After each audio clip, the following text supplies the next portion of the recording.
새벽 4시 50분. 박서윤 할머니의 손가락이 저절로 알람 버튼을 누르기 10분 전이었다. 어둠이 채 가시지 않은 작은 원룸방 안할머니는 이미 눈을 뜨고 있었다. 남편 김철수가 세상을 떠나기 전 남긴 마지막 말, 나 없이도 잘 살아야 한다는 그 한마디가 매일 아침 알람보다 먼저 그녀를 깨웠다. 남편이 홀연히 떠난 지 벌써 2년이 흘렀지만 서윤 할머니는 여전히 혼자 살아가는 법을 배우는 중이었다. 천천히 몸을 일으키자 60을 훌쩍 넘긴 몸에 마디마디가 삐걱거리는 소리를 냈다. 어젯밤에도 야간 식당 알바로 서너 시간밖에 눈을 붙이지 못한 탓이었다. 그래도 아프다고 누워있을 형편이 아니었다.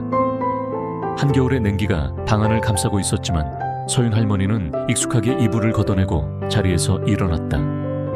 한때는 따뜻한 가족의 아침을 준비하던 분주한 손길이었지만 이제는 오롯이 자신만을 위한 하루를 시작해야 했다. 작은 창문 너머로는 아직 동이 트이지 않은 잿빛 새벽 풍경이 펼쳐져 있었다. 화려한 서울의 불빛들도 이 시간만큼은 숨을 죽인 듯 고요했다. 서윤 할머니는 작은 부엌으로 향해 습관처럼 전기포트에 물을 올렸다. 뜨거운 물이 끓는 동안 그녀는 낡은 나무 찬장에서 인스턴트 커피 한 봉지를 꺼냈다. 남편 철수는 달콤한 믹스커피를 좋아하지만 서윤 할머니는 언제부턴가 씁쓸한 아메리카노만 마셨다.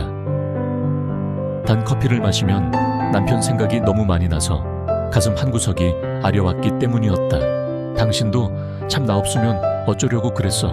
나지막한 혼잣말과 함께 커피 향이 좁은 원룸에 퍼졌다.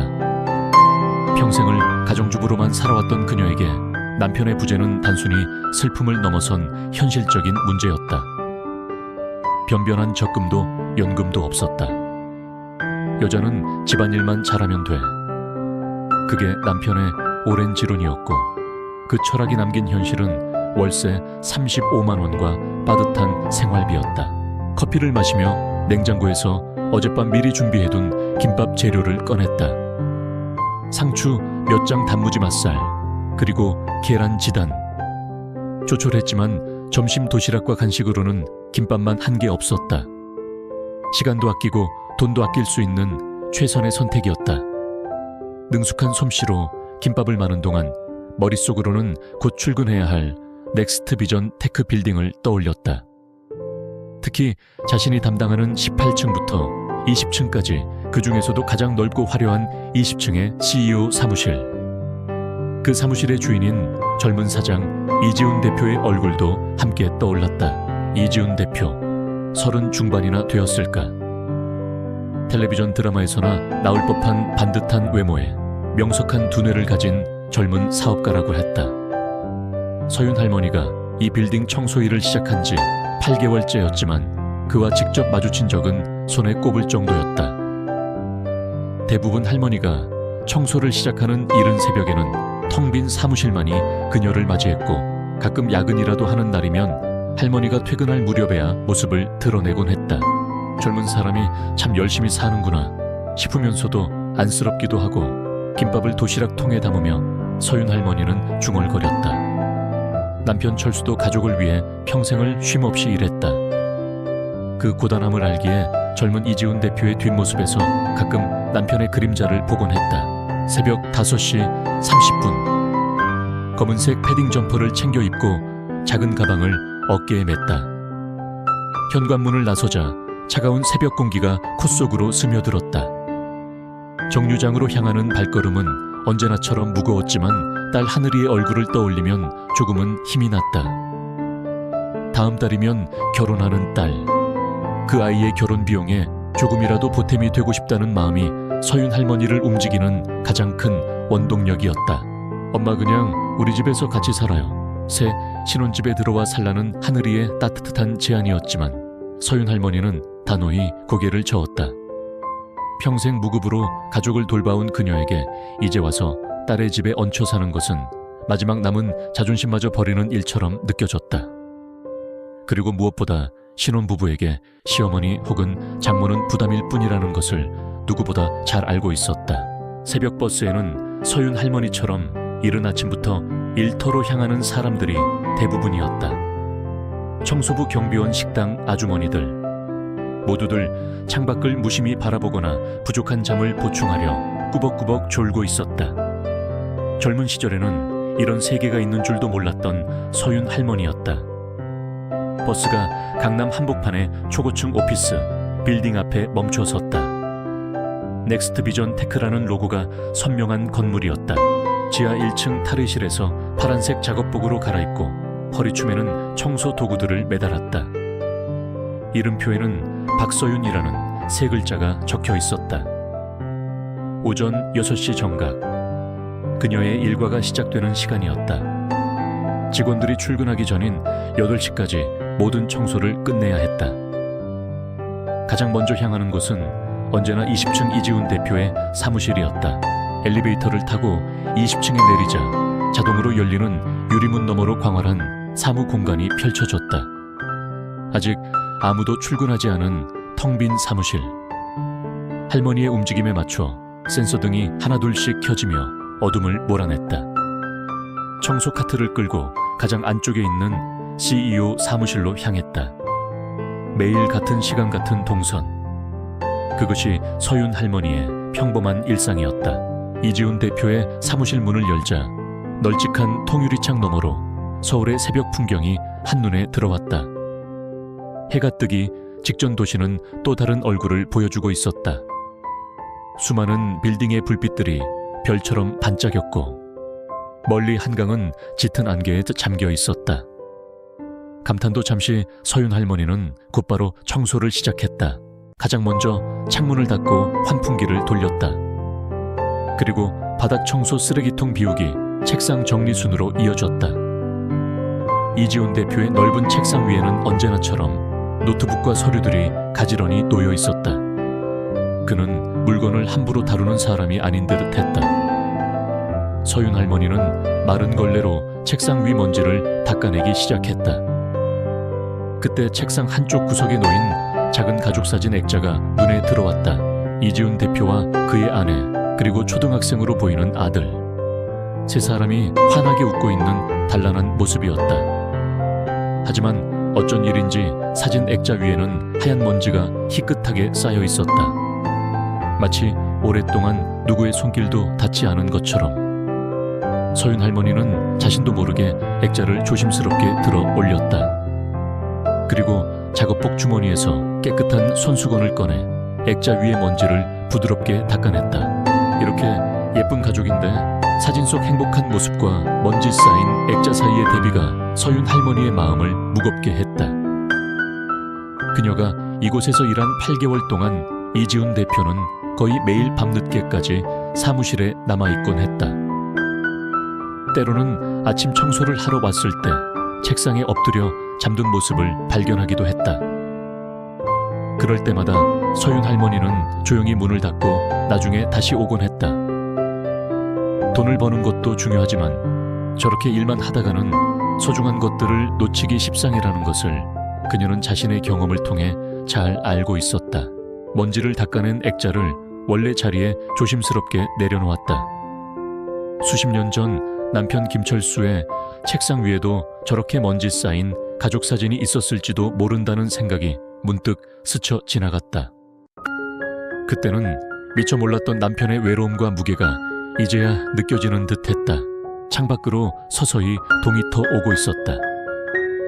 잿빛 하늘이 조금씩 푸른빛을 되찾으며 새로운 하루의 시작을 알렸다. 서윤 할머니는 잠시 창밖을 바라보다 다시 청소 도구를 집어들었다. 오늘도 평범한 하루가 시작되고 있었다. 하지만 그녀는 아직 알지 못했다. 이날 저녁 그녀의 평범한 일상을 바꿀 뜻밖의 만남이 기다리고 있다는 것을. 그리고 그 만남이 그녀와 이지훈 대표 두 사람의 삶에 작지만 의미 있는 변화의 씨앗을 뿌리게 될 것이라는 것을. 서윤 할머니는 묵묵히 자신의 일을 계속할 뿐이었다.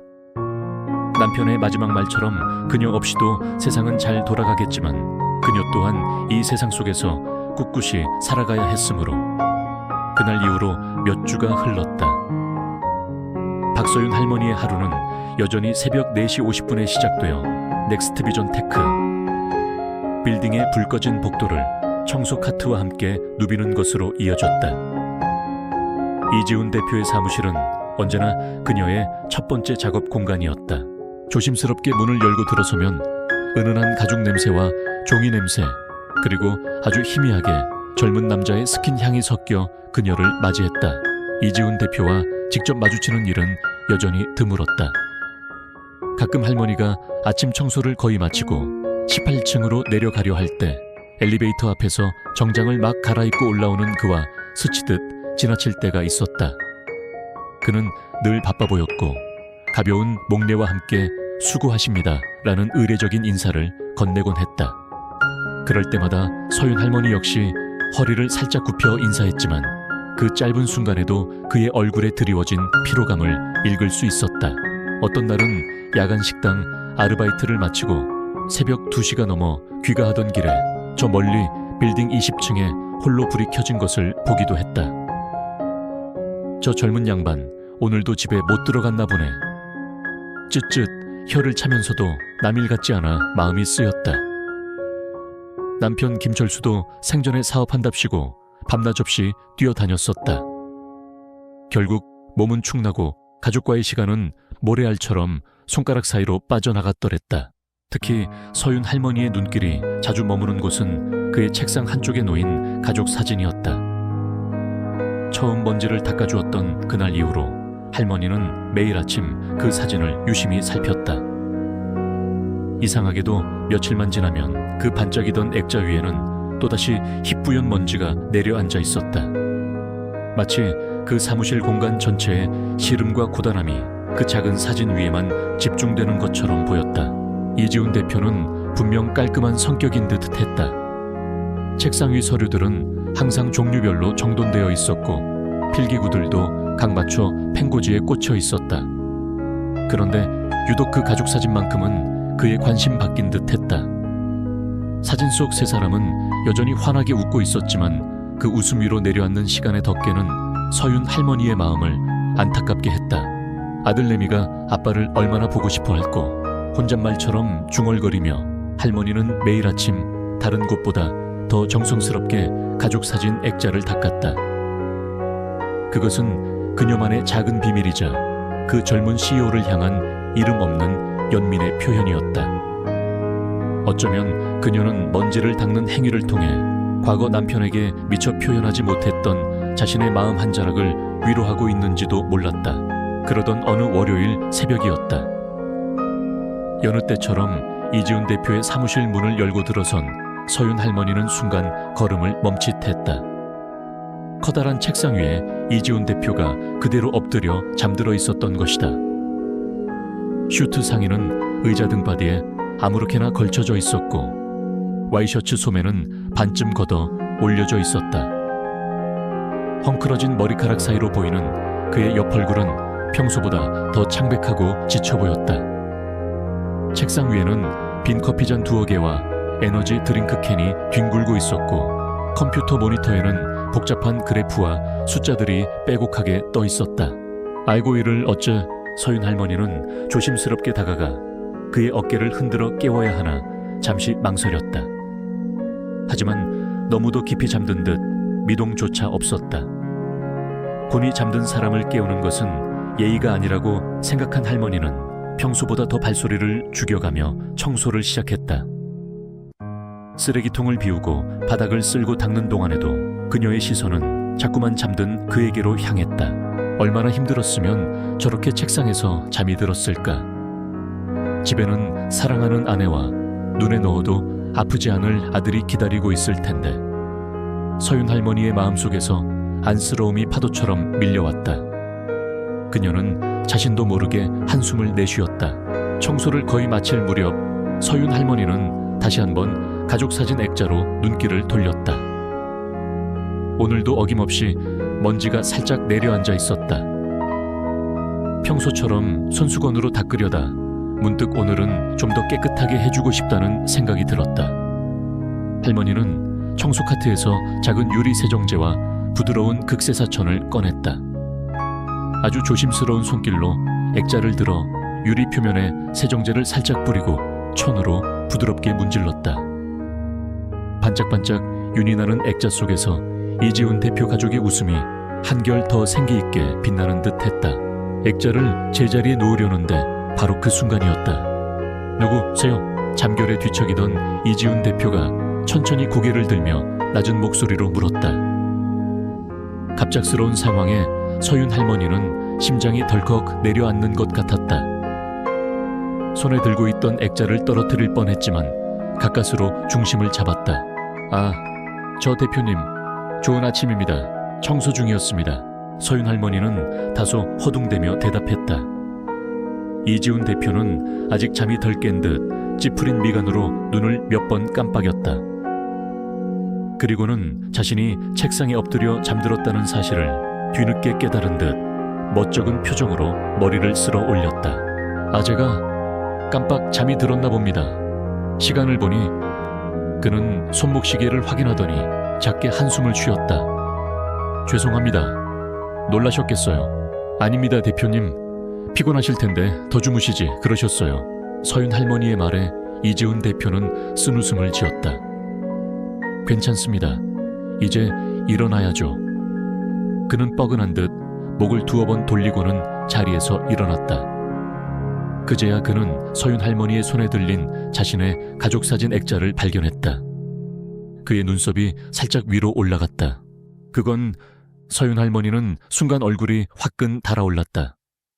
마치 남의 물건을 훔치다 들킨 사람처럼 당황스러웠다. 아, 저 대표님 책상 위 먼지를 닦다가 사진에 먼지가 많아서 제가 괜한 짓을 했나 봅니다. 죄송합니다. 그녀는 어쩔 줄 몰라 하말 아르하며 액자를 그의 책상 위에 조심스럽게 내려놓았다. 이지훈 대표는 잠시 아무 말 없이 반짝이는 액자를 내려다보았다. 사진 속에서 활짝 웃고 있는 아내와 아들, 그리고 자신의 모습을 아주 오랜만에 자세히 들여다보는 듯한 눈빛이었다. 잠시 어색한 침묵이 흘렀다. 서윤 할머니는 혹시라도 자신이 그의 심기를 건드린 것은 아닐까 조마조마했다.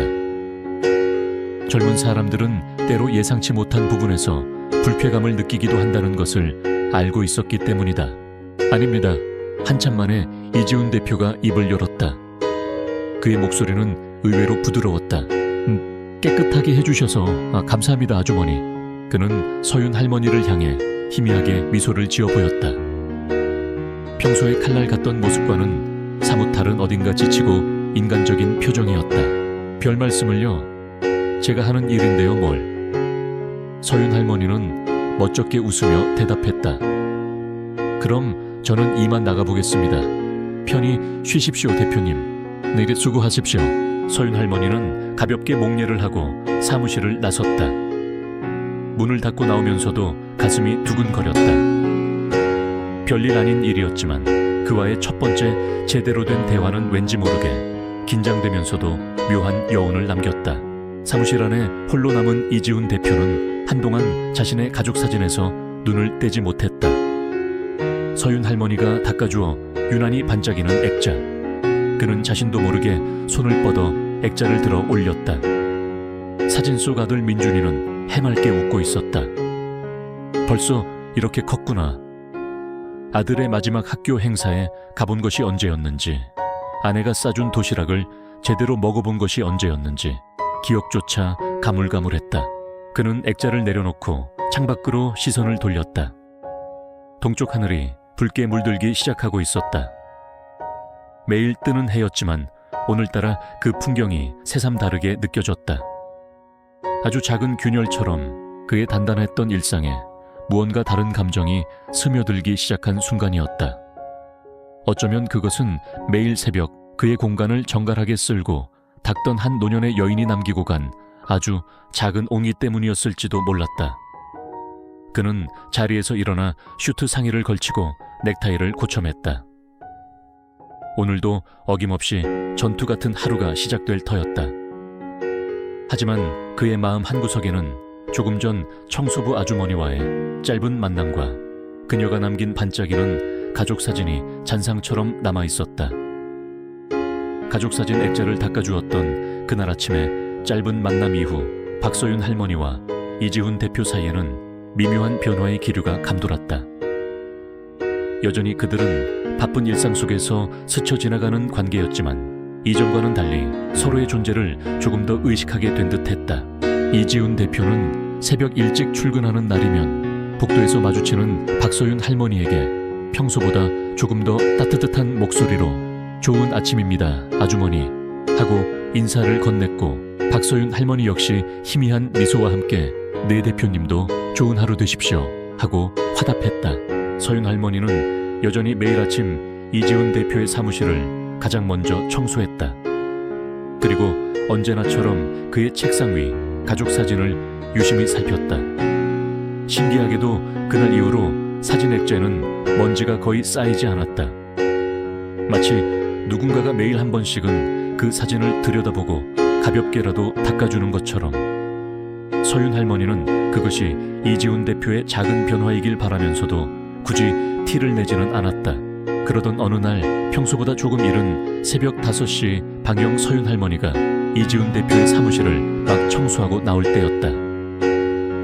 때마침 엘리베이터에서 내린 이지훈 대표와 정면으로 마주쳤다. 그의 손에는 서류 가방 대신 따뜻한 김이 모락모락 피어오르는 커피와 샌드위치가 담긴 종이봉투가 들려 있었다. "아주머니, 이렇게 이른 시간에 식사는 하셨습니까?" 뜻밖의 질문이었다. 늘 업무에 쫓겨 딱딱한 표정으로 스쳐 지나가던 그가 건넨 다정한 물음에 서윤 할머니는 잠시 당황했지만 이내 엷은 미소를 지으며 답했다. "네 대표님, 저는 늘 일찍 먹습니다." 대표님이야말로 아침도 못 챙겨 드시고 이렇게 일찍 나오신 모양입니다. 이지훈 대표는 멋쩍은 듯 헛기침을 하며 종이봉투를 들어 보였다. "오늘은 왠지 사무실에서 조용히 먹고 싶어서요. 집에서 나오는데 새벽 공기가 제법 쌀쌀하더군요. 그러게 말입니다. 그래도 젊으실 때 몸 관리를 잘 하셔야 합니다. 저희 영감도 젊었을 적에는 자기가 무슨 무소의 체력인 줄 알고 밤낮 없이 일만 하다가 나중에는 병원 신세만 지고 후회막심했더랬습니다." 순간 서윤 할머니는 자신이 너무 깊은 이야기까지 꺼냈나 싶어 입을 다물었다. 하지만 이지훈 대표는 불쾌한 기색 없이 오히려 진지한 표정으로 그녀의 말을 경청하고 있었다. "몸 관리라. 맞는 말씀입니다. 요즘 부쩍 예전 같지 않다는 걸 느낍니다." 이지훈 대표는 나지막이 말하며 희미한 자조의 미소를 지었다. 그런데도 막상 닥치면 또 일에 치여 잊어버리곤 하죠. 그 마음 왜 모르겠습니까? 서윤 할머니가 부드러운 목소리로 말했다. "돈 버는 것도 중요하고 성공하는 것도 다 좋지만 건강 한번 잃으면 아무 소용없습니다. 옆에서 지켜보는 가족들 마음은 또 얼마나 아프겠어요. 저희 영감 마지막에 제 손 잡고 그러더군요. 여보 미안하네. 내가 젊을 때 내 몸 조금만 더 아꼈더라면 당신이랑 하늘이랑 더 오래오래 좋은 시간 보냈을 텐데. 그땐 이미 너무 늦었지요." 이야기를 하는 서윤 할머니의 눈가가 촉촉하게 젖어들었다. 남편 김철수의 마지막 모습이 떠오르는 듯했다. 이지훈 대표는 아무 말 없이 그녀의 이야기를 듣고 있었다. 그의 시선은 잠시 허공을 향했다가 다시 서윤 할머니에게로 돌아왔다. "아주머니 말씀을 들으니 돌아가신 제 아버지 생각도 납니다. 아버지도 늘 일에만 파묻혀 사셨거든요." 짧은 침묵 끝에 나온 그의 말에는 서윤 할머니가 예상치 못했던 솔직함이 묻어 있었다. 소중한 건 너무 가까이 있어서 잘 보이지 않을 때가 많은 것 같습니다. 서윤 할머니는 애써 미소를 지으며 말했다. "대표님도 너무 앞만 보고 달리지 마시고 가끔은 옆도 좀 돌아보시고 하늘도 한번 올려다보시면서 쉬엄쉬엄 가십시오. 인생 생각보다 깁니다." "네, 감사합니다, 아주머니. 마음에 새겨듣겠습니다." 이지훈 대표는 평소답지 않게 진심 어린 표정으로 고개를 숙여 인사했다. 그 모습에 서윤 할머니도 가슴 한구석이 따뜻해지는 것을 느꼈다. 그녀는 그저 자신의 경험에서 우러나온 이야기를 했을 뿐인데 그것이 젊은 CEO의 마음에 작은 파문이라도 일으킨 것 같아 다행이라는 생각이 들었다. 그 후로도 간간히 비슷한 상황들이 연출되었다. 어떤 날은 서윤 할머니가 이지훈 대표의 사무실 쓰레기통을 비우다가 구겨진 채 버려진 아들의 학교 가정통신문을 발견했다. 학부모 참관 수업 안내문. 날짜는 이미 며칠이나 지나 있었다. 다음 날 아침 일찍 출근한 이지훈 대표가 커피를 마시며 창밖을 보고 있을 때 서윤 할머니는 조심스럽게 말을 건넸다. 대표님, 혹시 따님이나 아드님이 있으십니까? 이지훈 대표는 잠시 놀란 듯 했지만 이내 고개를 끄덕였다. 네, 아들 하나 있습니다. 초등학교 3학년이고요. 그의 목소리에는 자신도 모르는 사이 자랑스러움과 부드러움이 배어나왔다. 그러시군요. 한창 이쁠 때겠습니다. 서윤 할머니는 미소를 지으며 말했다. 저희 딸 하늘이도 그맘때 참 예뻤지요. 학교에서 무슨 발표회라도 하는 날이면 아무리 바빠도 남편이랑 손 붙잡고 달려가서 목이 터져라 박수치곤 했습니다. 그때 아이 얼굴에 번지던 그 기쁨이란 지금 생각해도 가슴이 벅찹니다. 이지훈 대표는 커피잔을 든 채 가만히 서윤 할머니의 이야기를 듣고 있었다. 그의 표정에는 여러 가지 감정이 스쳐 지나가는 듯했다. 서윤 할머니는 말을 이었다. 아이들은 금방 큽니다, 대표님. 정말 눈 깜짝할 사이예요. 어릴 때 부모와 함께한 좋은 기억만큼 아이에게 큰 선물은 없는 것 같습니다. 일도 중요하시겠지만 가끔은 아이 손잡고 그렇게 시간을 보내시는 것도 좋을 겁니다. 나중에 후회해도 그때는 이미 아이가 곁에 없을지도 모릅니다. 그녀의 목소리는 잔잔했지만 그 안에 담긴 진심은 이지훈 대표의 가슴을 파고들었다. 마치 돌아가신 어머니가 해주는 이야기 같기도 했고 혹은 미래의 자신이 과거의 자신에게 보내는 경고 같기도 했다. 그는 아무 대답도 하지 못했다. 그저 창밖으로 펼쳐진 삭막한 도시의 풍경을 바라볼 뿐이었다. 하지만 그의 마음속에는 서윤 할머니의 말들이 깊은 자국을 남기며 새겨지고 있었다. 서윤 할머니는 더 이상 아무 말도 하지 않고 조용히 사무실을 정리했다. 그녀는 자신이 할 수 있는 말은 다 했다고 생각했다. 나머지는 듣는 이의 몫이었다. 그녀는 그저 매일 새벽 그의 공간을 정갈하게 하고 가끔씩 삶의 지혜가 담긴 짧은 이야기들을 건넬 뿐이었다. 그것이 그녀가 할 수 있는 최선의 위로이자 응원이었다. 이지훈 대표는 그 후 며칠 동안 서윤 할머니의 말을 곱씹었다.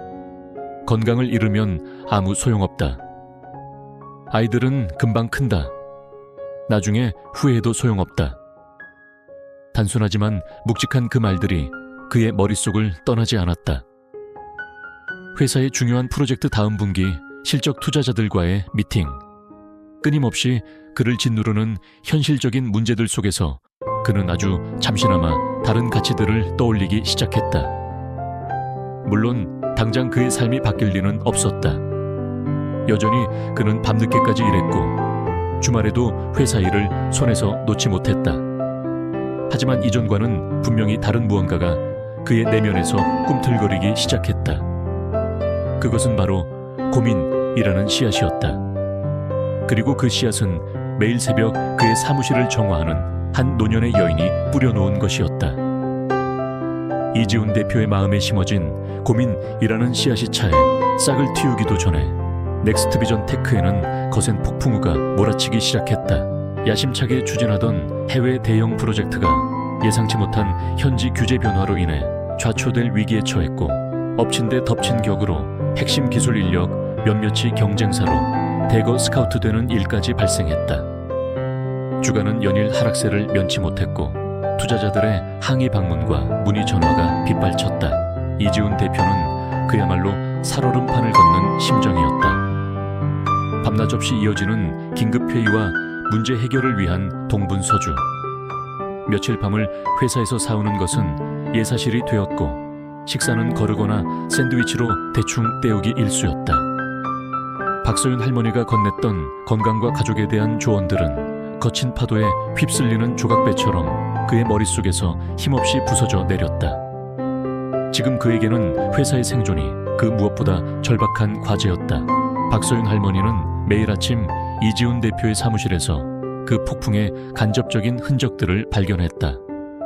날이 갈수록 그의 책상 위는 서류 더미로 산을 이루었고 평소의 정갈함은 온데간데 없이 텅 빈 커피 장과 에너지 드링크 캔들이 어지럽게 널려 있었다. 새벽녘에 마주치는 그의 얼굴은 수척해졌고 눈은 핏발이 서 있었으며 짧게 깎은 머리에는 어느새 흰머리마저 희끗희끗 늘어나 있었다. 할머니는 안타까운 마음으로 그의 사무실을 정리했지만 감히 어떤 위로의 말도 건넬 수 없었다. 그가 짊어진 무게가 너무나 커 보였기 때문이었다. 그러던 어느 날 긴급 임원회의가 끝난 후 이지훈 대표는 재무담당 이사로부터 충격적인 보고를 받았다. 이대로 가다가는 다음 분기 현금 유동성에 심각한 문제가 발생할 것이며 최악의 경우 부도 위기까지 맞을 수 있다는 것이었다. 대표님, 비상경영체제에 돌입해야 합니다. 인건비를 포함한 모든 비용을 30% 이상 절감하지 않으면 회사가 버티기 어렵습니다. 재무이사의 단호한 말에 이지훈 대표는 눈앞이 캄캄해졌다. 직원들의 얼굴이 하나하나 스쳐 지나갔다. 창업부터 함께 고생해온 동료들, 그들의 가족들, 그들의 생계를 자신이 책임져야 한다는 사실이 거대한 바위처럼 그의 어깨를 짓눌렀다. 비용 절감. 그 말은 결국 구조조정을 의미했다. 그리고 그 구조조정의 칼날은 정규직뿐만 아니라 비정규직 협력업체 직원들에게까지 미칠 터였다. 그의 뇌리에 문득 매일 새벽 묵묵히 자신의 사무실을 청소하는 박서윤 할머니의 얼굴이 떠올랐다. 아주머니가 정성스레 닦아주던 가족 사진의 반짝임도 함께 한편 박서윤 할머니의 삶에도 어두운 그림자가 드리우고 있었다. 딸 하늘이의 결혼식이 한 달 앞으로 다가오면서 이것저것 목돈 들어갈 일이 태산이었다. 예식장 계약금 장음 혼수 몇 가지 하객들 식비까지 아무리 소박하게 한다고 해도 기본적인 비용은 만만치 않았다. 주간 빌딩 청소와 야간 식당 아르바이트로는 턱없이 부족했다. 결국 서윤 할머니는 새벽 청소일이 끝나고 집에 돌아와 잠깐 눈을 붙인 뒤 오전에는 인근 시장의 반찬 가게에서 시간제 일을 하나 더 시작했다. 하루 평균 수면 시간은 서너 시간을 넘기기 힘들었다. 60을 넘긴 몸은 이미 한계에 다다르고 있었다. 계단을 오르내릴 때마다 무릎이 시큰거렸고 걸레질을 할 때면 허리가 끊어질 듯 아팠다. 밤에는 손목이 저려 잠을 설치기 일쑤였다. 엄마, 제발 좀 쉬엄쉬엄 하세요. 그러다 정말 큰일 나요. 딸 하늘이는 홀쭉해진 엄마의 얼굴을 볼 때마다 눈물을 글썽이며 말렸지만 서윤 할머니는 괜찮다는 말만 되풀이했다. 내 결혼식인데 엄마가 이 정도도 못해주겠니? 걱정 마라, 아직 쌩쌩하다. 하지만 그녀의 몸은 이미 비명을 지르고 있었다. 통증을 잊기 위해 약국에서 사먹는 진통제의 양이 점점 늘어갔다. 그러던 중 청천벽력 같은 소식이 들려왔다. 빌딩 경비원으로 일하는 고향 선배 최경호 씨가 걱정스러운 얼굴로 그녀에게 전한 이야기였다. 서윤 씨 들었소. 회사 사정이 많이 안 좋은 모양이던데. 아무래도 우리 같은 용역업체 인력부터 줄일 거라는 소문이 파다하오. 특히 청소 쪽은 절반으로 감원한다는 얘기도 있고. 최경호 씨의 말에 서윤 할머니는 심장이 쿵 내려앉는 것 같았다. 손끝이 차갑게 식어갔다. 이 일자리마저 잃게 되면 하늘이 결혼식은커녕 당장 다음 달 월세도 막막했다. 불안감은 순식간에 그녀의 온몸을 휘감았다. 그날부터 서윤 할머니는 더욱더 필사적으로 일에 매달렸다. 혹시라도 자신이 게으르거나 일을 못한다는 평가를 받을까봐 아픈 몸을 이끌고 평소보다 더 구석구석 더 깨끗하게 청소했다. 어느덧 시간은 흘러 넥스트비전 테크의 구조조정안 발표가 임박했다는 소문이 회사 전체에 퍼졌다.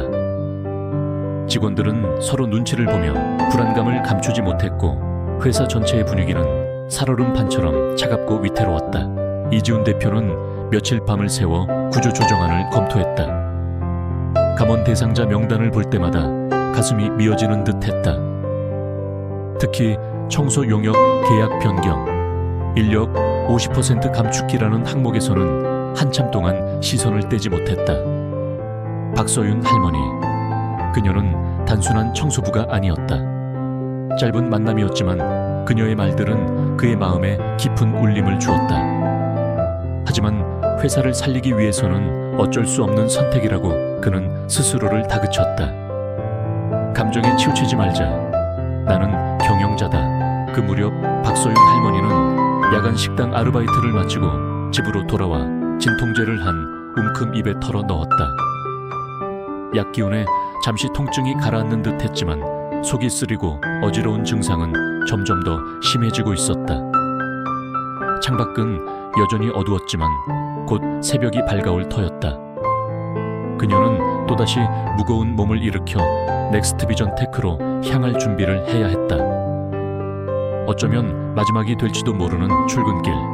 그 생각에 그녀의 마음은 청은망은 가라앉았다. 폭풍 전야의 고요함처럼 위태로운 긴장감만이 그녀와 이지훈 대표 두 사람의 공간을 짓누르고 있었다. 결국 그날 밤 넥스트 비전 테크의 이지훈 대표는 비상경영회의에서 구조조정안을 최종 승인했다. 마케팅팀 30%, 개발팀 20% 감축, 그리고 모든 간접 비용 50% 절감. 그의 떨리는 목소리로 발표된 내용은 회의실 안의 모든 임원들을 침묵하게 만들었다. 청소 용역 계약 또한 대폭 축소되어 박서윤 할머니가 속한 팀에서는 3명 중 단 1명만 남게 되었다. 그것은 사실상 가장 최근에 들어왔고 나이가 많은 박서윤 할머니에게는 해고 통보나 다름없었다. 회의는 자정이 넘어서야 끝났지만 이지훈 대표는 퇴근하지 못했다. 사무실에 홀로 남아 산더미처럼 쌓인 서류와 씨름하며 그는 착잡한 심정을 애써 외면하려 했다. 박소윤 할머니의 얼굴 그녀가 정성껏 닦던 가족사진, 그리고 그녀가 건넸던 따뜻한 말들이 자꾸만 그의 뇌리를 스쳤지만 지금은 회사를 살리는 것이 먼저라고 스스로를 합리화했다. 같은 시각 박소윤 할머니는 평소보다 더 많은 진통제를 삼키고 집을 나섰다. 이미 속은 메스꺼렸고 머리는 지끈거렸지만 오늘만큼은 정말이지 완벽하게 청소를 해내야 했다. 어쩌면 마지막이 될지도 모른다는 불안감, 그리고 혹시라도 자신의 노력이 가상해서 일자리를 지킬 수 있지 않을까 하는 신락 같은 희망 때문이었다. 새벽 1시. 넥스트 비전 테크 건물은 깊은 어둠과 정적에 휩싸여 있었다. 박소윤 할머니는 익숙하게 지하 탈의실로 향했지만 그곳에서 동료 청소부 아주머니 2명을 마주쳤다. 그들의 얼굴에는 불안과 체념이 뒤섞인 표정이 역력했다. 서윤 씨, 들었지? 우리 이제 어떡하면 좋아? 한 동료가 울먹이며 말을 꺼냈지만 서윤 할머니는 차마 고개를 들 수 없었다. 그저 일단 오늘 맡은 일이라도 제대로 해야지요 라고 힘없이 대답할 뿐이었다. 무거운 침묵 속에서 각자 청소 도구를 챙겨 흩어졌다. 박소윤 할머니는 18층부터 시작했다. 몸은 청은망은이었지만 평소보다 더 허리를 깊이 숙여 바닥을 닦았고 송원래로 창틀 구석구석에 먼지까지 세심하게 제거했다. 식은땀이 등줄기를 타고 흘러내렸지만 쉴 틈이 없었다. 19층으로 올라왔을 때 할머니는 잠시 벽에 몸을 기댔다. 시야가 빙글 돌고 위장이 불타는 듯한 통증이 느껴졌다. 손에서 힘이 빠져나가는 것 같았다. 조금만 쉬어야겠다고 생각했지만 새벽 2시까지는 아직 청소할 곳이 많이 남아 있었다. 이 일자리마저 잃으면 안 된다는 절박함이 그녀를 다시 움직이게 했다. 19층 대회의실. 넓고 텅 빈 공간이었다. 무거운 회의용 테이블을 옮겨 그 밑을 청소하고 바닥에 왁스칠을 하기 위해 무릎을 꿇었을 때였다. 갑자기 심장이 불규칙하게 뛰기 시작했다. 가슴이 콱 조여오는 것 같았고 숨을 쉬기가 힘들었다. 눈앞이 아득해지면서 딸 하늘이의 해맑은 얼굴이 떠올랐다. 우리 하늘이 웨딩드레스도 같이 못 골라줬는데 커헉. 그녀는 자신도 모르게 짧은 신음을 내뱉으며 손에 들고 있던 청소 도구를 떨어뜨렸다. 일어서려 했지만 다리에 전혀 힘이 들어가지 않았다. 시야가 점점 어두워지면서 마지막으로 든 생각은 청소를 끝내야 하는데 일자리를 지켜야 하늘이 라는 단절된 단어들이었다. 그대로 박소윤 할머니는 차가운 대리석 바닥 위로 힘없이 쓰러졌다. 미처 감지 못한 눈에서 뜨거운 눈물 한 방울이 뺨을 타고 흘러내렸다. 한편 20층 자신의 사무실에서 밤샘 작업을 하던 이지훈 대표는 답답한 마음에 잠시 머리를 식히러 탕비실로 향하던 중이었다. 새벽 1시 40분경 복도를 지나는데 아래층인 19층 쪽에서 희미하게 쿵 하는 소리가 들린 것 같았다. 처음에는 대수롭지 않게 생각하려 했지만 정적 속에서 유난히 신경 쓰이는 소리였다. 혹시나 하는 마음에 그는 엘리베이터 대신 비상계단을 이용해 19층으로 내려갔다. 복도는 어두웠지만 대회의실 문이 살짝 열려 있었고 그 안에서 약한 불빛이 새어나오고 있었다. 누구 계십니까? 이지훈 대표가 조심스럽게 문을 열고 안으로 들어섰을 때 그의 눈앞에 믿을 수 없는 광경이 펼쳐졌다. 바닥에 박서윤 할머니가 쓰러져 있었다. 얼굴은 종이장처럼 창백했고 이매는 식은땀이 흥건했으며 입술은 파랗게 질려 있었다. 아주머니 박서윤 아주머니. 이지훈 대표는 급히 달려가 그녀 곁에 무릎을 꿇었다. 흔들어 깨워도 아무런 반응이 없었다. 손목을 잡아 맥박을 확인하려 했지만 당황한 탓인지 제대로 느껴지지 않았다. 주변에는 청소 도구들이 어지럽게 흩어져 있었고 그 옆에는 빈 진통제 봉지 여러 개가 떨어져 있었다. 그는 순간 모든 것을 직감했다. 과로 그리고 약물. 어쩌면 자신의 구조조정 발표가 그녀를 더 무리하게 만들었을지도 모른다는 죄책감이 섬광처럼 그의 머리를 스쳤다. 정신 차리세요 아주머니. 그는 즉시 자신의 휴대폰을 꺼내 벨칫구로에 전화를 걸었다. 떨리는 목소리로 위치와 상황을 설명하며 최대한 빨리 와달라고 요청했다. 전화를 끊고 그는 자신의 슈트 상의를 벗어 차갑게 식어가는 할머니의 몸 위에 덮어주었다. 그리고는 그녀의 손을 꼭 잡았다. 너무나 작고 차가운 손이었다. 괜찮으실 겁니다. 곧 구급차가 올 거예요. 제발 버텨주세요. 5분이 영원처럼 느껴졌다. 그는 계속해서 박서윤 할머니의 이름을 불렀다. 드디어 멀리서 희미하게 구급차 사이렌 소리가 들려오기 시작했다. 곧이어 구급대원들이 들것을 가지고 황급히 올라왔다. 박서윤 할머니를 들것에 옮기는 동안 이지훈 대표는 구급대원에게 자신이 아는 상황을 최대한 설명했다. 청소부로 일하시는 분인데 최근 회사 사정으로 스트레스를 많이 받으셨을 겁니다. 평소에도 과로하시는 것 같았습니다. 구급대원이 물었다. 보호자 연락처를 아십니까? 이지훈 대표는 잠시 망설였다. 그는 박소윤 할머니의 개인적인 정보에 대해 아는 것이 거의 없었다. 하지만 이대로 그녀를 혼자 보낼 수는 없었다. 제가 같이 가겠습니다. 그리고 가방 안에 혹시 연락처가 있을지 모르니 확인해 보겠습니다. 구급차에 오르면서 그는 할머니의 작은 가방을 챙겨 들었다. 가방 안에는 낡은 지갑과 손수건 그리고 작은 메모 수첩과 함께 오래된 폴더폰 하나가 들어있었다. 그는 조심스럽게 휴대폰을 열어 단축번호나 최근 통화 목록을 살폈다. 우리 딸 하늘이라고 저장된 번호가 눈에 들어왔다. 박서윤 할머니의 딸. 이지훈 대표는 심호흡을 한번 하고 떨리는 손으로 통화 버튼을 눌렀다. 늦은 새벽 시간이었지만 알려야만 했다. 신호음이 몇 번 울린 후 잠긴 목소리가 들려왔다. 여보세요? 저 박하늘 씨 되십니까? 저는 넥스트비전 테크 대표 이지훈이라고 합니다. 다름이 아니라 어머님 박소윤 여사님께서 지금 일하시다가 쓰러지셔서 저희가 응급실로 모시고 가는 중입니다. 전화기 너머로 잠시 아무 소리도 들리지 않았다.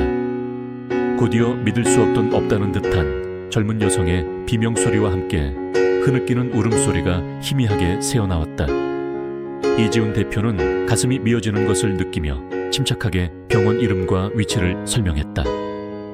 너무 걱정하지 마시고 일단 병원으로 와주십시오. 구급차는 어둠을 가르며 빠르게 병원으로 향했다. 산소 마스크를 쓴 채 미동도 없이 누워있는 박서윤 할머니의 모습은 너무나 연약해 보였다. 이지훈 대표는 차마 그 모습을 정면으로 바라보지 못하고 자신의 무력함과 죄책감에 고개를 숙였다. 그녀가 건넸던 삶의 지혜들, 가족의 소중함, 건강의 중요성, 그 모든 말들이 이제야 비수처럼 그의 심장에 박히는 듯했다. 숫자에만 매달리다가 정작 가장 중요한 사람을 놓치고 있었다는 뼈아픈 자각이 그를 덮쳐왔다. 그의 마음속에서 무언가가 완전히 부서져 내리고 있었다. 응급실에 도착하자마자 박서윤 할머니는 긴급 처치실로 옮겨졌다. 켜진 경고등과 분주하게 움직이는 의료진들, 긴박하게 오가는 대화 소리가 이지훈 대표의 귀를 먹먹하게 때렸다. 그는 복도 한쪽에 마련된 딱딱한 의자에 주저앉아 하염없이 수술실 표시등만 바라보았다. 시간이 얼마나 흘렀을까 그의 어깨를 누군가 다급하게 흔들었다. 헝클어진 머리 퉁퉁 부은 눈과 금방이라도 쓰러질 듯 위태로운 모습의 젊은 여성이었다. 박하늘, 서윤 할머니의 딸이었다. 저희 엄마는요, 괜찮으신 건가요? 박하늘 씨는 이지훈 대표의 팔을 붙잡고 울부짖듯 물었다. 그녀의 눈에서는 쉴 새 없이 눈물이 흘러내렸다. 이지훈 대표는 차마 그녀의 얼굴을 제대로 쳐다보지 못하고 어렵게 입을 열었다. 지금 안에서 처치 중이십니다. 저도 아직 자세한 상황은. 그의 말이 채 끝나기도 전에 박하늘 씨는 그 자리에 주저앉아 오열하기 시작했다. 우리 엄마, 내가 잘못했어요. 내가 엄마 그렇게 힘들게 일하게 만들어서. 그녀의 자책 섞인 울음소리가 응급실 복도에 처절하게 울려 퍼졌다. 이지훈 대표는 아무 말도 할 수 없었다. 그저 무거운 죄책감에 고개를 떨굴 뿐이었다. 그 역시 이 사태의 책임에서 자유로울 수 없다는 것을 통감하고 있었다. 한참을 울던 박하늘 씨가 문득 고개를 들고 이지훈 대표를 바라보았다. 그녀의 눈빛에는 원망과 슬픔 그리고 절박함이 뒤섞여 있었다. 대표님, 맞으시죠? 엄마가 가끔 대표님 얘기를 하셨어요. 젊은 분이 참 열심히 사신다고. 저희 엄마 정말 성실하신 분이에요. 한평생 가족밖에 모르고 사셨어요. 아빠 돌아가시고 나서도 저 하나 바라보고 악착같이 버티셨는데, 제가 결혼한다고 제가 조금만 더 철이 들었더라면 엄마가 저렇게까지 무리하시지는 않았을 텐데. 그녀의 목소리는 원망이라기보다는 깊은 슬픔과 후회에 가까웠다. 그녀의 입을 통해 흘러나오는 박서윤 할머니의 삶의 조각들은 이지훈 대표의 가슴을 더욱더 아프게 후벼 팠다. 새벽 청소일, 야간 식당 아르바이트, 최근에는 반찬 가게 일까지. 딸의 결혼 자금을 위해, 그리고 홀로 남겨진 삶의 무게를 감당하기 위해 그녀가 얼마나 처절하게 살아왔는지 그는 그제야 어렴풋이나마 짐작할 수 있었다. 박서윤 할머니가 가끔 건네던 짧은 조언들 속에 담겨있던 삶의 무게와 진정성을 그는 이제야 깨닫고 있었다. 얼마나 시간이 흘렀을까. 수술실 표시등이 꺼지고 주치의로 보이는 중년의 의사가 나왔다. 이지훈 대표와 박하늘 씨는 동시에 자리에서 벌떡 일어나 의사에게 달려갔다. 환자분은 급성 과로와 영양실조 그리고 진통제 과다 복용으로 인한 위장출혈 증상을 보이고 있습니다. 의사는 차분하지만 단호한 목소리로 설명했다. 다행히 생명에는 지장이 없지만 절대 안정이 필요하고 장기간 치료와 요양이 필요한 상태입니다. 조금만 더 늦었더라면 정말 위험할 뻔했습니다. 제대로 드시지도 쉬지도 못한 채 극심한 노동을 하신 결과입니다. 의사의 말에 박하늘 씨는 다시 한번 무너지듯 바닥에 주저앉아 울음을 터뜨렸다.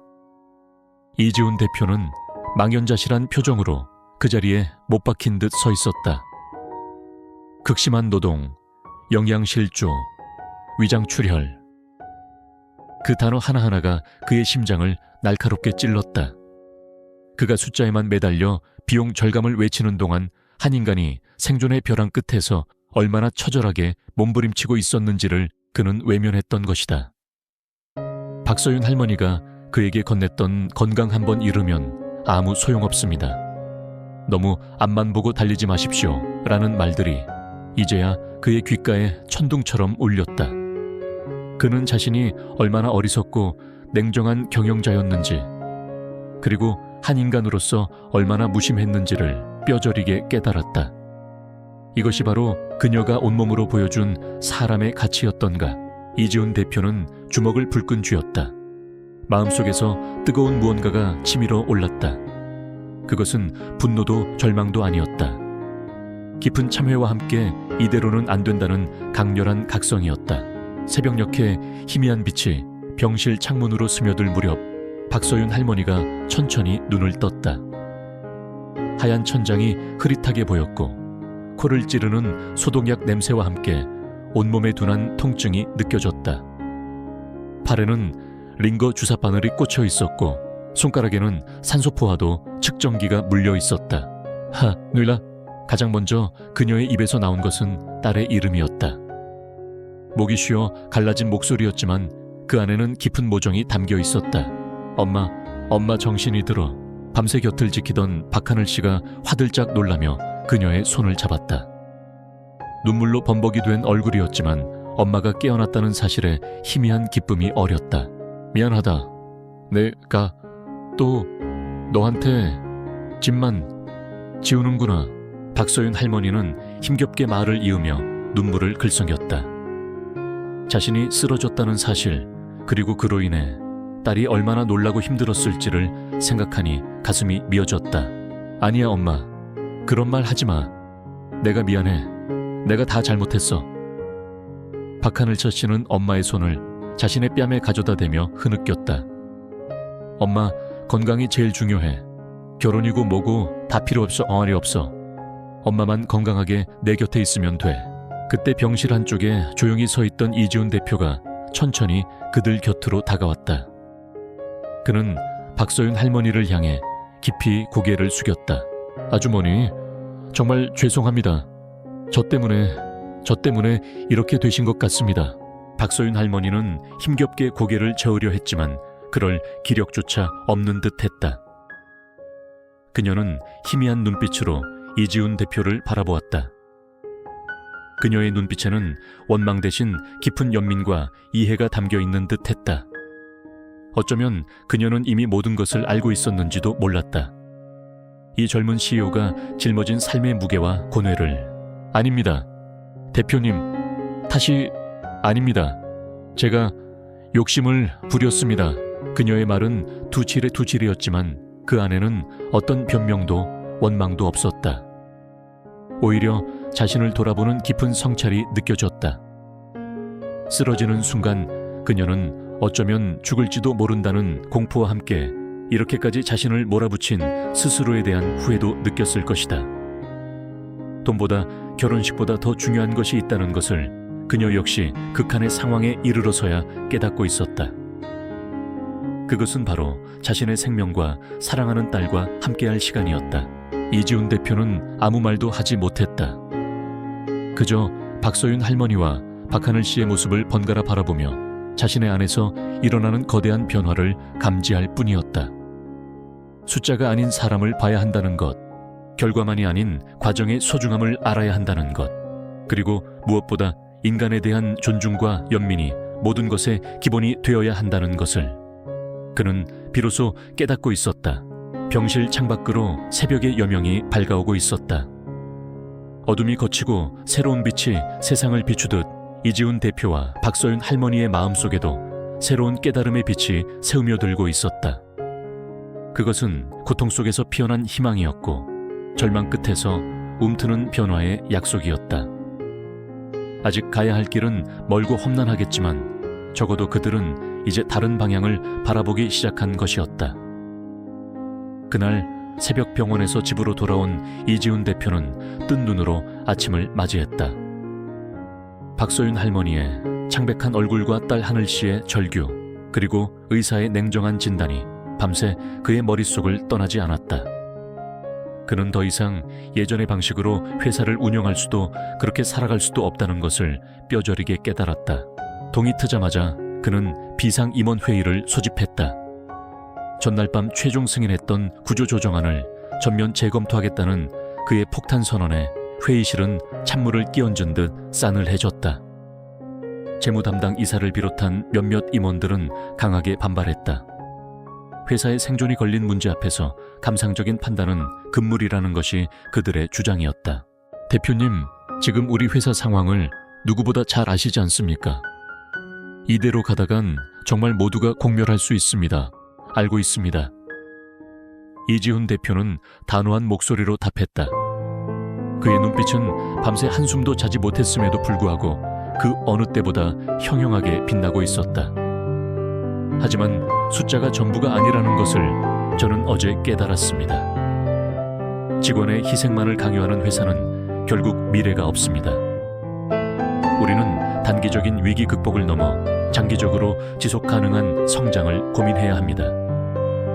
그러기 위해서는 사람이 먼저여야 합니다. 그는 박서윤 할머니의 이야기를 익명으로 꺼내며 그녀가 처했던 극한의 상황과 그 이면에 숨겨진 구조적인 문제점들을 지적했다. 그의 진심 어린 호소와 논리적인 반박에 처음에는 강경했던 임원들의 표정도 조금씩 누그러지기 시작했다. 경론 끝에 구조조정안은 대폭 수정되었다. 인력 감축은 최소화하고 대신 임원진의 연봉 자진 삭감, 불필요한 사업 정리, 그리고 운영 효율성 극대화를 통해 비용을 절감하는 방향으로 가닥이 잡혔다. 특히 논란이 되었던 청소 용역 계약은 인력 감축 없이 현행대로 유지하되 근무 환경 개선 및 처우 향상을 약속하는 것으로 결론났다.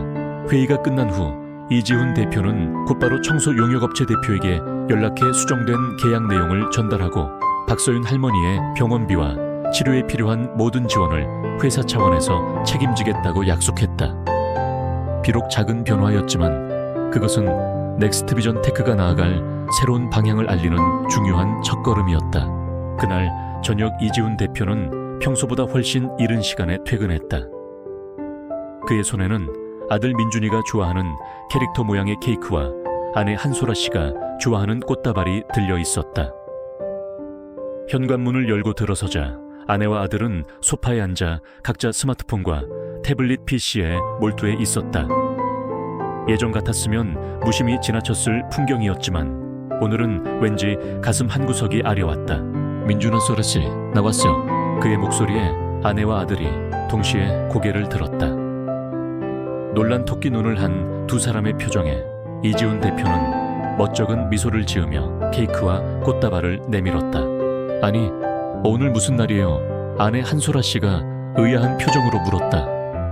그냥 오늘따라 당신이랑 민준이 얼굴이 보고 싶어서. 우리 오랜만에 같이 저녁 먹을까? 민준이 좋아하는 돈가스 먹으러 갈까?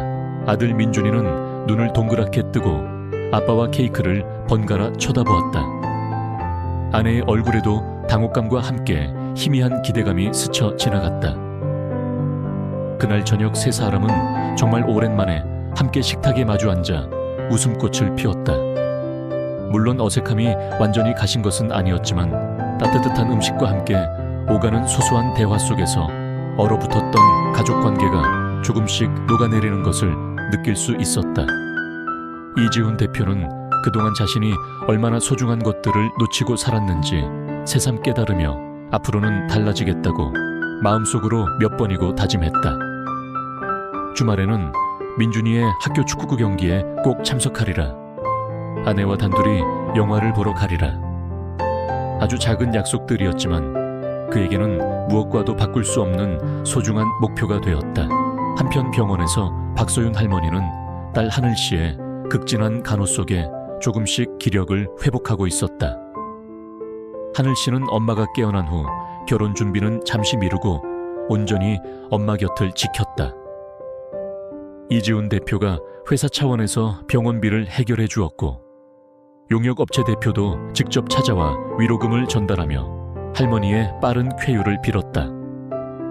더 이상 돈 걱정에 짓눌리지 않게 되자 박서윤 할머니의 얼굴에도 조금씩 화색이 돌기 시작했다. 며칠 후 어느 정도 몸을 추스른 박서윤 할머니에게 이지훈 대표가 조심스럽게 면회를 왔다. 그의 손에는 작은 과일 바구니와 함께 따뜻한 위로의 말이 담겨 있었다. 아주머니 몸은 좀 어떠십니까? 덕분에요, 대표님. 많이 좋아졌습니다. 이렇게 직접 와주시고 정말 감사합니다. 박서윤 할머니는 진심으로 고마움을 표했다. 이지훈 대표는 잠시 머뭇거리다 준비해온 이야기를 꺼냈다. 이 아주머니 퇴원하시면 예전처럼 청소일 하시기에는 몸에 무리가 가실 겁니다. 그래서 말씀인데요. 혹시 괜찮으시다면 저희 회사 구내식당 관리 업무를 맡아주실 수 있으실는지요? 물론 급여나 근무 조건은 지금보다 훨씬 나을 겁니다. 아주머니의 따뜻한 마음과 지혜라면 우리 직원들 식사도 잘 챙겨주시고 식당 분위기도 훨씬 좋아질 거라고 생각합니다. 그의 제안은 너무나 뜻밖이었다. 박서윤 할머니는 놀란 눈으로 그를 바라보았다.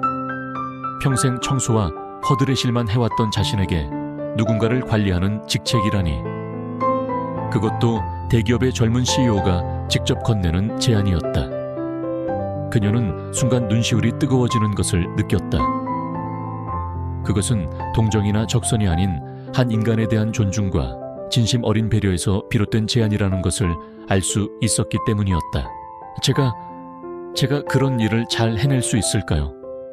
대표님, 그럼요 아주머니. 저는 아주머니를 믿습니다. 그리고 그동안 아주머니께서 제게 주신 가르침에 비하면 이건 아무것도 아닙니다. 이지훈 대표는 부드러운 미소를 지으며 말했다. 박서윤 할머니는 잠시 창밖을 바라보았다. 파란 하늘 아래 분주하게 움직이는 도시의 풍경이 보였다. 그녀의 삶에도 새로운 길이 열리고 있었다. 두려움보다는 설렘과 감사가 더 큰 마음으로 다가왔다. 그렇게까지 말씀해 주시니 한번 열심히 해보겠습니다, 대표님. 정말 감사합니다. 그녀의 목소리는 살짝 떨렸지만 그 안에는 새로운 희망과 의지가 담겨 있었다. 딸 하늘 씨는 엄마의 손을 꼭 잡으며 환하게 웃었다. 이제 엄마와 함께 웃으며 결혼식을 준비할 수 있다는 생각에 그녀의 마음도 한결 가벼워졌다. 위기의 순간을 넘어 박서윤 할머니와 이지훈 대표 그리고 그들 주변의 사람들은 각자의 자리에서 새로운 변화를 만들어가고 있었다. 차갑게 얼어붙었던 관계들이, 녹고 상처받았던 마음들이 치유되며 더 나은 내일을 향한 따뜻한 발걸음이 시작되고 있었다. 그로부터 석 달이라는 시간이 계절의 옷을 갈아입듯 흘렀다. 차가운 겨울바람이 멎고 따스한 봄볕이 세상 만물을 부드럽게 어루만지는 5월의 어느 화창한 토요일이었다. 박서윤 할머니는 곱게 한복을 차려입고 딸 하늘이의 결혼식장에서 하객들을 맞이하고 있었다. 얼굴에는 건강한 혈색이 완연했고 입계는 잔잔한 미소가 떠나지 않았다. 더 이상 고된 노동의 그늘이나 생활고의 불안감은 찾아볼 수 없었다. 퇴원 후 박서윤 할머니는 이지훈 대표의 제안대로 넥스트 비전 테크의 구내식당 관리자로 새로운 삶을 시작했다. 처음에는 모든 것이 낯설고 어색했지만 특유의 성실함과 따뜻한 마음씨로 금세 직원들 사이에서 우리 식당 어머니로 불리며 사랑받았다. 그녀는 매일 신선한 재료를 직접 고르고 영양 균형을 맞춘 식단을 짜기 위해 영양사와 머리를 맞댔다.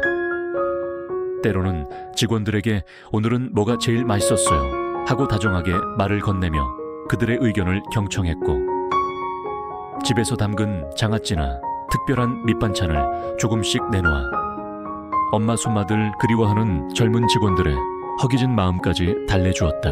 월급도 청소일을 할 때보다 훨씬 나아졌고 무엇보다 규칙적인 생활과 보람있는 일 덕분에 건강도 눈에 띄게 좋아졌다. 더 이상 진통제에 의지하지 않아도 되었고 저녁이면 딸 하늘이와 함께 산책을 하거나 못다한 이야기를 나누며 평범하지만 소중한 일상을 누렸다. 그녀는 요즘 틈틈이 시간을 내어 식품 영양 관련 기초 강의를 듣기 시작했다. 나이는 숫자에 불과하다는 것을 그녀는 새로운 도전을 통해 스스로 증명해 보이고 있었다. 이지훈 대표의 삶에도 많은 변화가 있었다. 그는 여전히 바쁜 CEO였지만 예전처럼 일에만 매몰되지 않았다. 저녁 6시면 가급적 퇴근하려 노력했고 주말에는 반드시 가족과 함께 시간을 보냈다. 아들 민준이의 축구 시합에는 빠짐없이 참석해 목이 터져라 응원했고 아내 한소라 씨와는 매주 한 번씩 단둘이 영화를 보거나 맛집을 찾아다니며 연애 시절의 설렘을 되찾으려 애썼다. 회사에서는 직원들과의 소통을 늘리고 그들의 복지와 근무 환경 개선에 더 많은 관심을 기울였다. 넥스트비전 테크의 성장은 예전만큼 폭발적이지 않았지만 대신 안정적이고 내실 있는 회사로 변모하고 있었다. 직원들의 표정은 한결 밝아졌고 이직률도 눈에 띄게 줄었다. 그는 이제 숫자가 아닌 사람의 마음을 얻는 경영자가 되어가고 있었다. 신부 대기실에서 웨딩드레스를 입은 딸 하늘이의 모습은 눈부시게 아름다웠다. 박소윤 할머니는 딸의 손을 꼭 잡으며 눈시울을 붉혔다. 우리 딸 정말 예쁘다. 네 아빠가 봤으면 얼마나 좋아했을까. 엄마, 건강하게 내 옆에 있어줘서 고마워요. 엄마 없는 결혼식은 상상도 못했을 거야. 모녀는 서로를 꼭 안아주었다. 젊은 시절 남편 김철수와 함께 막연히 꿈꾸었던 딸의 결혼식. 비록 남편은 곁에 없었지만 그 꿈이 현실이 되는 순간이었다. 예식이 시작되고 박소윤 할머니는 주례석 옆 혼주석에 앉아 딸과 사위의 모습을 흐뭇하게 바라보았다. 하객석을 둘러보니 익숙한 얼굴들이 눈에 들어왔다. 이지훈 대표가 아내 한소라 씨, 그리고 훌쩍 자란 아들 민준이와 함께 다정한 모습으로 앉아 있었다. 민준이는 예전보다 훨씬 밝고 활기찬 모습이었고 가족 모두의 표정에서 행복감이 느껴졌다. 그들의 존재는 오늘 이 결혼식을 더욱 의미 있게 만들어주고 있었다. 예식이 끝나고 피로 연장에서 이지훈 대표 가족이 박소윤 할머니에게 다가와 인사를 건넸다. 아주머니 따님 결혼 정말 축하드립니다. 하늘 양이 정말 아름답습니다. 한소라 씨가 진심 어린 축하를 건넸다. 이렇게 귀한 걸음 해주셔서 정말 감사합니다, 대표님, 사모님. 박소윤 할머니는 환한 미소로 화답했다. 이지훈 대표는 박소윤 할머니를 바라보며 말했다.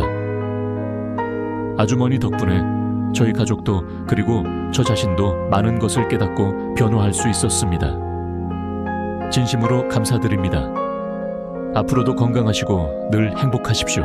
그의 눈빛에는 깊은 존경과 감사가 담겨 있었다. 박소윤 할머니 역시 그의 손을 잡으며 고개를 끄덕였다. 그들은 더 이상 단순한 고용주와 직원의 관계가 아니었다. 삶의 중요한 길목에서 서로에게 등불이 되어준 나이와 지위를 초월한 아름다운 벗이었다. 특히 민준이가 서윤 할머니에게 다가와 할머니 식당 밥 정말 맛있어요. 결혼 축하드려요. 하고 해맑게 외치는 모습은 모두를 웃음 짓게 했다. 결혼식의 모든 순서가 끝나고 딸 하늘이가 신혼여행을 떠났다. 박소윤 할머니는 이제는 제법 넓고 아늑해진 자신의 집으로 돌아왔다. 창가에 앉아 남편 김철수가 생전에 좋아하던 녹차를 한 잔 우렸다. 창밖으로 펼쳐진 서울의 야경은 여전히 분주했지만 그녀의 마음은 더없이 평화로웠다. 여보, 나 없이도 잘 살아야 한다던 당신 말, 나 이제 정말 잘 살고 있어요. 힘들었던 시간도 있었지만 잘 견뎌냈어요. 그리고 당신이 늘 하고 싶어 했던 일들 이제 내가 조금씩 하고 있는 것 같아요. 사람들에게 따뜻한 밥을 해주고 누군가의 삶에 작은 위로를 건네면서요. 그녀는 눈을 감고 가만히 남편의 마지막 말을 되새겼다. 이제 그 말은 더 이상 아픈 채찍질이 아니었다. 따뜻한 격려이자 삶의 이정표였다. 그녀는 혼자서도 그리고 더불어 함께 살아가는 법을 배웠다. 매일 아침 일어나는 이유가 생겼고 누군가에게 필요한 사람이 되었다는 사실이 그녀를 행복하게 했다. 일과 가족의 균형 싸움의 가치, 작은 존재가 만들어낼 수 있는 큰 영향력. 박소윤 할머니가 온몸으로 깨닫고 실천한 이 진리들은 이제 그녀뿐만 아니라 주변 사람들의 삶에도 잔잔한 파문을 일으키며 온기를 전하고 있었다. 내일은 또 어떤 하루가 펼쳐질까? 이제 그녀에게 다가올 하루하루는 걱정보다는 기대로 채워져 있었다. 작은 청소부에서 시작된 그녀의 삶은 누군가의 삶에 의미 있는 변화를 선물하는 가치 있는 여정으로 계속되고 있었다. 그것만으로도 충분히 아름다운 인생이었다.